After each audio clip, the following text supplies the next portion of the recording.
నీ అవ్వ నీకెవడే భయపడే తోడు మా తాకత్ ముంగట నువ్వెంత నీ ఆయుషత్ ఎంత టీకాలు వేసుకున్న బాడీలు మాయి మామూలని టచ్ చేయాలని చూస్తే కథమైతావు బిడ్డ అప్పట్లెక్క కాదు లెక్క మారింది ఓ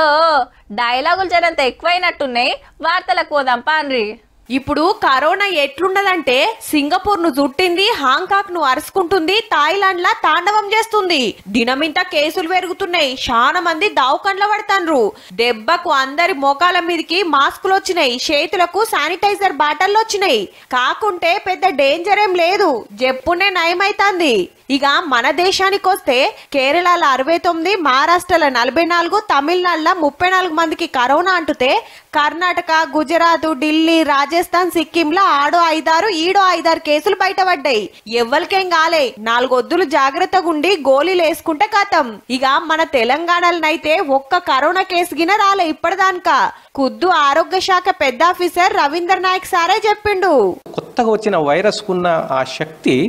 ఈ మ్యుటేషన్స్ వలన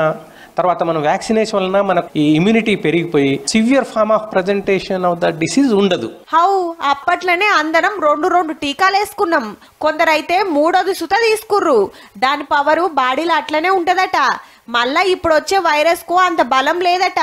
కాబట్టి ఎవ్వలేం బుగులు పడొద్దని సర్కారు సాటింపేసింది కాకుంటే ఆనముసుర్లకు సర్దులు జ్వరాలు వస్తే జరంత పైలం ఉండాలట ఒకలా ఎక్కువ అనిపిస్తే ఎంబటే డాక్టర్ ను కలిస్తే మంచిదట గొంతు నొప్పి